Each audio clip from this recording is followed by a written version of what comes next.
Hey, everybody. Welcome back to Love Restored. This is your favorite host, Marshaun Olaniyan, and you are listening to KCCR Brownstone Cityscapes. Listen, I am so excited to go into another episode where we are talking about how to love courageously and what that looks like. So the first episode that we talked about for this particular topic was, what does courageous love look like? The second episode was, what does courageous love feel like? This episode is, what shapes your views when you love courageously? So that's what we're going to be talking about for this next 30 minutes. But before I jump into this episode, let's talk about Love Restored, what it is, who I serve, etc. So Love Restored was started by me, of course, but it was started because I, just like many of you, lacked the specificity on how to really show up and love courageously, right? To really own who I was in my relationships and to really understand why my relationships and or situationships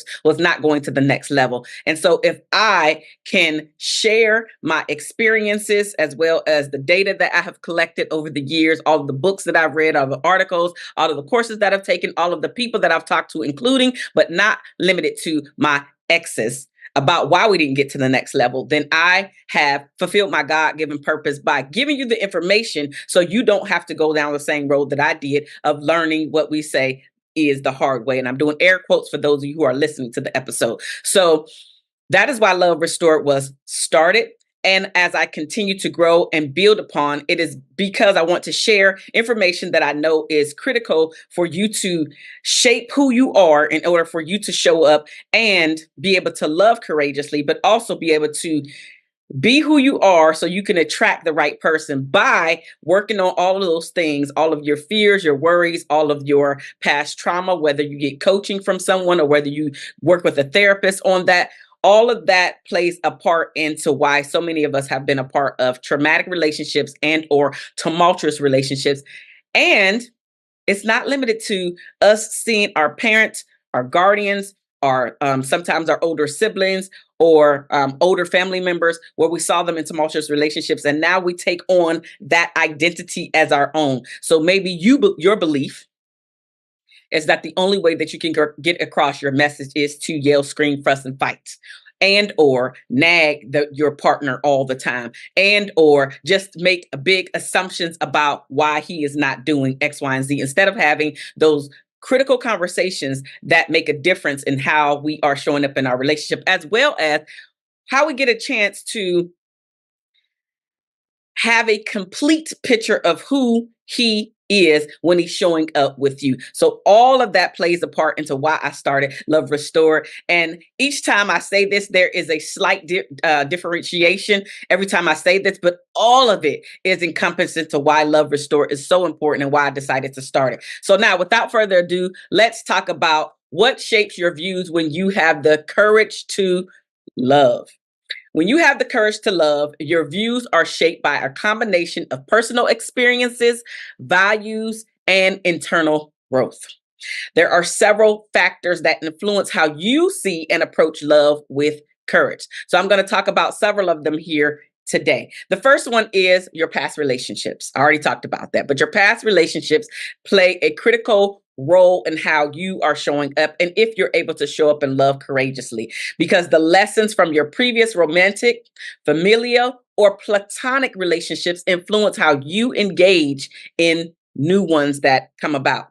Whether you have experienced heartache or deep connection, these encounters shape your understanding of love's risks and their rewards. Now, again, past relationships are not only limited to or I should say just your relationships. Past relationships, again, are those that you've seen between your parents or lack thereof.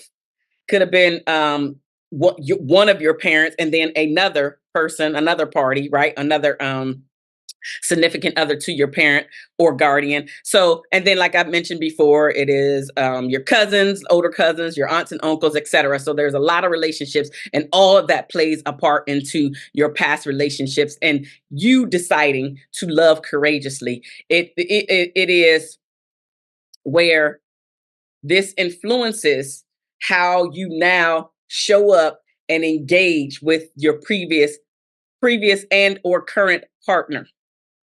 All of it makes a difference in how it shapes your beliefs, it shapes your viewpoints, it shapes how much how much you're able to give them the benefit of the doubt and not automatically assume that something that is occurring or that you believe is occurring is automatically bad or automatically doing you wrong in some form or fashion, not taking what you have to say into consideration and just automatically making you, or you feel like they're making you look like a fool. None of us want to feel like a fool. So all of those past relationship experiences are going to make a difference in how much you show up and be courageous in your love. The second thing is self-awareness. How self-aware are you about yourself, about the past experiences, about how you're showing, about how all of those things affect you? Knowing yourself, your strengths, insecurities, and your emotional triggers shapes how you navigate love.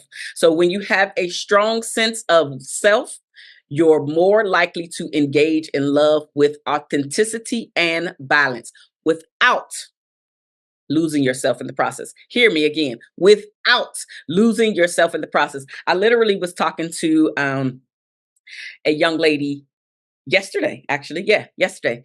And she was talking about that she's going through a divorce currently. And one of the reasons why she is currently going through a divorce is because she didn't understand how important it is to love oneself before getting into a relationship. And what she found is that she lost herself in the process. And her that story, that particular story is not unique to her. I've heard it time and time again with me coaching clients for sure. It is a thing that comes up constantly and consistently within relationships, and it doesn't even have to be a marriage. It could be a just a boyfriend girlfriend relationship or an engagement where you feel like you have lost yourself because you've given your all, you've shown up. And one of the things that she kept mentioning is that she started to take on this persona to really make sure that she was doing everything that pleased him. Now, reality check, that's not something that's always going to occur. We are human, we are full of flaws. We are not going to always be able to show up and please our partners. That's just not realistic. And when you think that you can do that, you're setting yourself up for failure, as she did. However, she has come to the realization that a lot of the reason why she attracted said soon to be ex-husband is because of who she was before.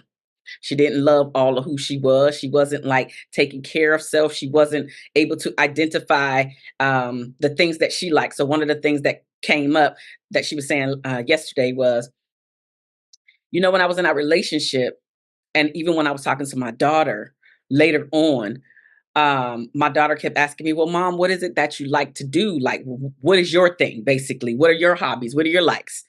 And she was like, well, me and said partner, whatever, right? Me and him, we would always do. And she's like, no, mom, you're not with him no more. What is that you like to do? And so she found herself consistently saying, well, me and him would do, me and him would go, me and him would. And her daughter had to keep reminding, well, mom, you're not in a relationship anymore. And so who are you? And that was one of the things that she was like, it took me a while to really figure out who I am as a individual. And so she was like, now I understand who I am. I love myself. And I even preach this to my own friends. Hey, I get it, but you have to love you. She was saying that one of her friends was like, I feel like I'm too fat. She was like, it's okay. We could work on the weight if that's something that you want to work on to get rid of. She said, but what do you love about yourself? Can you name one thing that you love about yourself? And I thought that was just really, really, really important to do, because so many people think that you have to start loving yourself big, when really, in fact, you need to start finding one thing about yourself and celebrating that one thing about yourself. And I, as the coach, highly encourage you to find that one thing that you criticize the most about yourself and start finding ways to love into that. See, I'm sure that you've been following me for a while. And one of the very things that I always say is my dark skin, right? It took me a while to love exactly who I am, all of me, because I was teased, because I was told that dark wasn't in, or it wasn't as attractive as a light skin. And I bought into that for many decades. I bought into that because that was just the thing. And then one day I literally had to wake up and I had to look myself in the mirror, and I was just like, if these folks don't like me, specifically men, right? Because you can have friends. I'm not trying to be with one of my friends, my girlfriends. So if the men out there that see me, this is what they see first, don't like that, that's okay. Everybody is not going to like me. That, and I honestly don't want everybody to like me, okay? But romantically, if they don't like me and this is the thing that they see and why they don't like me, that's their issue, not my own. And so after a while, I had to be like, well, okay, that's okay. I like me. I love me. I honor me. I cherish me. I think I'm beautiful. I think I'm pretty. I think I'm fill in the blank. And that's something that you have to start doing as well. And so, very simply, if words of affirmation is going to be the thing to help you to start loving you, then you need to start feeding into yourself daily, daily, a few minutes every single day so you can really start to believe and love exactly who you are today without any changes. Without any changes, can you look yourself in the mirror and love you for who you are today? All right. The third thing is healing and forgiveness. Another way for you to show up and love courageously is to heal and to forgive. So if you work through past hurts or trauma, this healing influences how you approach love. If you have not, let me say it a different way. If you have not worked through your past hurts or your trauma, this is absolutely will affect how you show up and will lack the ability to love courageously. So, I should say, the courage to love often requires letting go of resentment or pain and being open to the possibility of connection without without carrying your past baggage into your new relationships and or the new experiences that you desire to have with your significant other, the new person, the person that didn't do anything to you,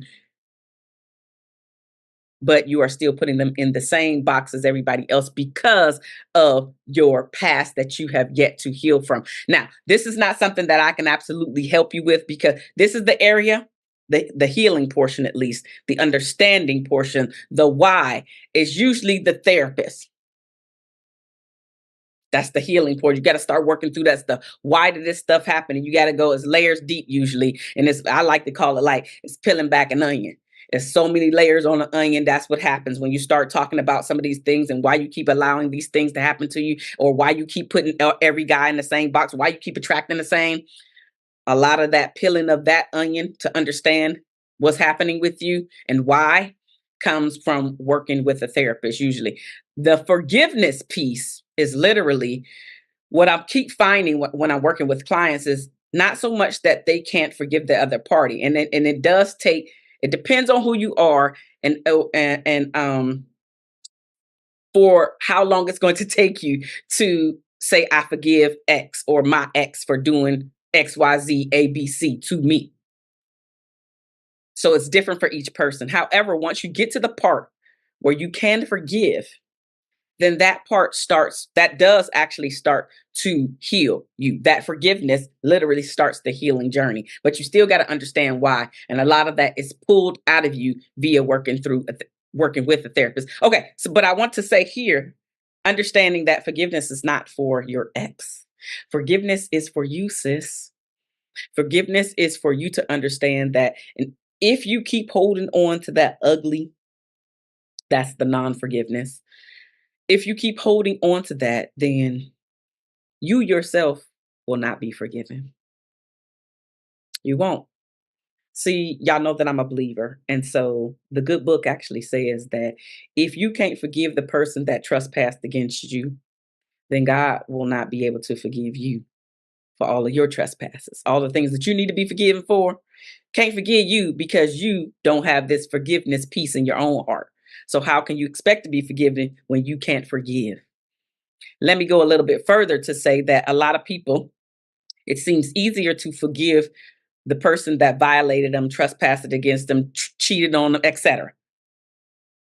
But then they have a hard time forgiving themselves.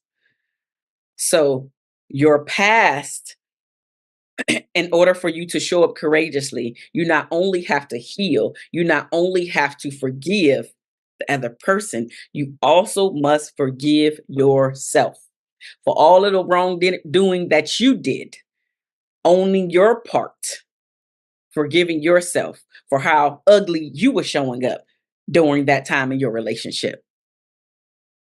All right, moving forward. You must heal yourself, though. You must forgive the other person or people, because usually when we have a traumatic past, it's a pattern too. It seems like multiple people in our lives did us wrong.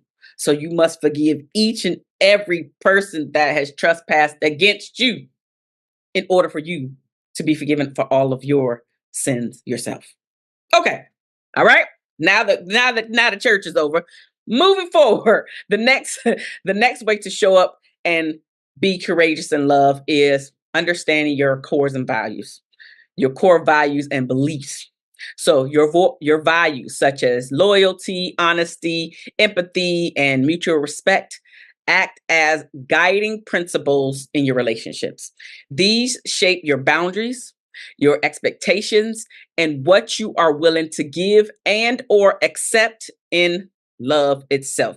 Your core values and your beliefs make a difference. And so if you have a core value that all men are dishonest, then that is how you're going to be showing up. Everything that he says, no matter if he is being honest in this moment, your default is set for him to be dishonest. So now you are looking for where he is lying, because that is the box that you have put every man in.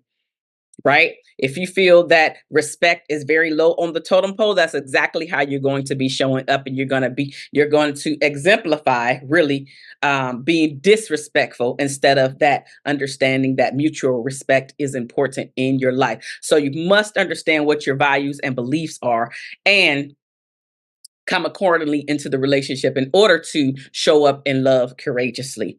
The next thing is vulnerability.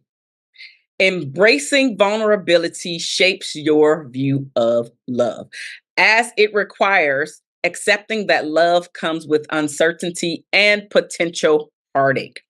Understanding that this vulnerability leads to deeper intimacy and connection can shift your mindset from fearing hurt to valuing emotional openness. Now, vulnerability is one of those things where some people have it and they can just show up and do it. I think I fall in that category. And then some people really hold it close to the chest. And unfortunately, when you hold such value, such a way for others to understand you close to the chest, then the very thing that you want, which is that deep, open, emotional connectedness, is the very thing that you're keeping blocked off.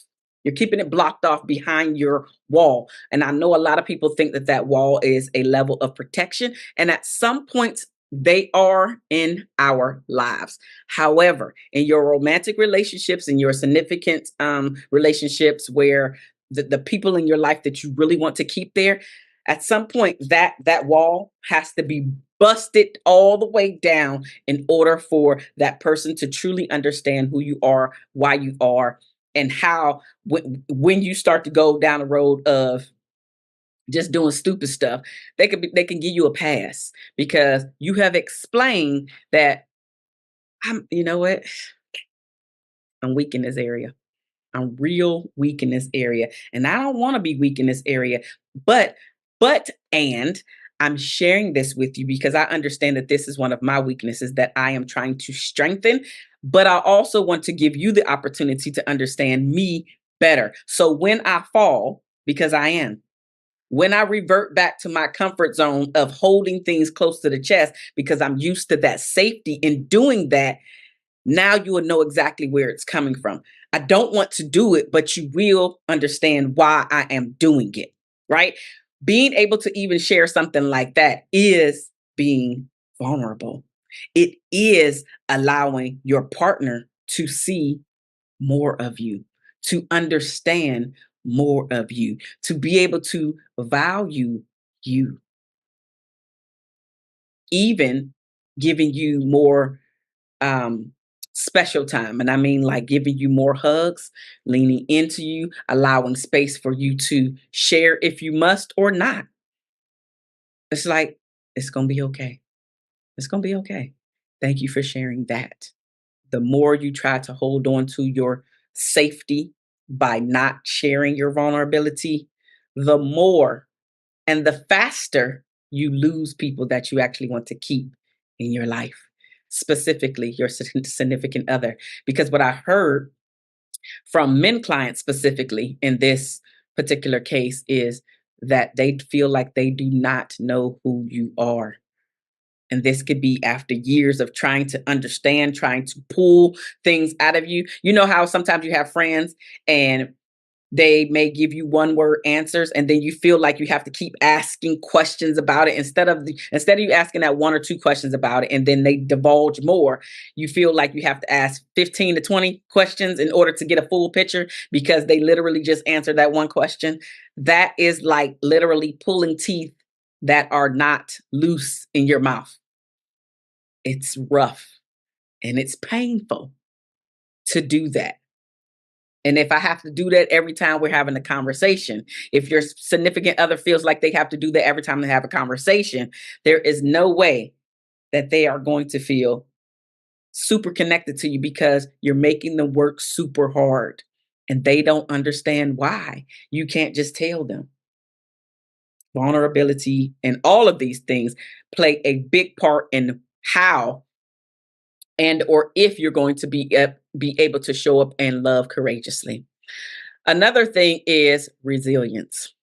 Resilience is having the courage to love, and it shaped your capacity to handle setbacks. If you've learned to bounce back from difficulties, your view of love is more likely to include the understanding that challenges are a part of the journey, not reasons to give up. Resilience helps to shape your capacity to handle setbacks. Because here's the thing, none of us are perfect. And in love, in order to show up courageously, you must understand that setbacks are going to happen because you have two imperfect people trying to create a perfect relationship. And because we have two imperfect people in the relationship, we know that the relationship intellectually is not going to be perfect because somebody is going to upset the other person. Somebody is going to revert back to the thing that kept them safe, not being vulnerable, not sharing. And or let's be real, maybe I didn't even start working on my healing and my forgiveness and my past, my traumas.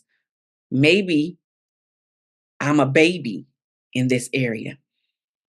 However, if you haven't shared that, it doesn't work out for you in the long haul. So, resilience is understanding in the relationship, you going to listen. Let's take it all the way there. You may have planned a huge party for your person. But when it comes time for them to come to said party or what is it, surprise party, you don't feel that they are as gracious or in gratitude because you put all this time, energy, and effort into it.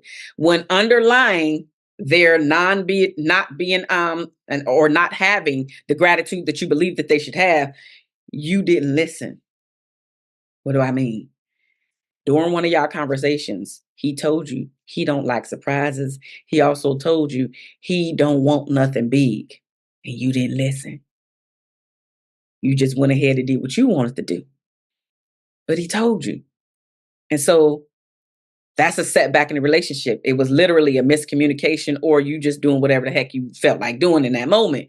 And understanding that you caused this conflict because you didn't listen to his wants. Don't like surprises. don't want anything big. But you thought that it was a good idea to go against that. And now you're feeling some type of way because he didn't show the gratitude that you felt he should have been showing for something he told you that he didn't want. Right? You see the craziness right there, but that is a part of trying to understand the partner, understanding that setbacks are going to happen in your relationship. And that's just a part of relationships. That is a part of life. That is a part of everything that we are doing and saying here. But this is how we show up and love courageously, understanding that resilience is one of the things that's going to help you to stand the test of time. It doesn't mean that you have to give up, but you do have to correct said behavior. When you mess up, you must say, I'm sorry, and then do better next time. So when he says, I don't like surprises, I don't want anything big, that you actually do something very, very small, something very intimate between the two of you, or maybe 2 or 3 friends. Right? This time I messed up, next time I'm gonna do better. Doesn't mean give up. It doesn't mean go and pout. It means owning exactly what happened. You messed up. All right.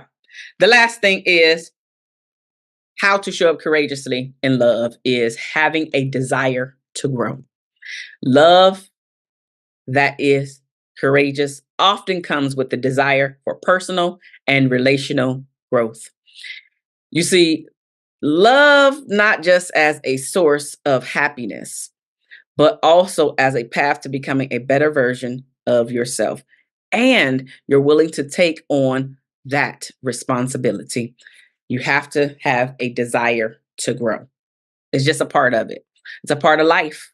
Change is something that happens, but the couples that stand the test of times, that go the distance, understand that growth is a part of it. And not only and or just growing together, it's also that individual growth. What area or areas in your own life do you want to grow in? Do you want to become better in? So again, maybe one of your things is not listening well.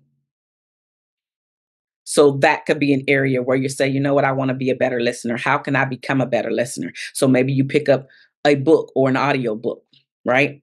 Maybe you go to a conference or a seminar about being a better listener. Maybe somebody is selling an ebook about it. Maybe somebody's giving away a free PDF about it. Maybe whatever, right?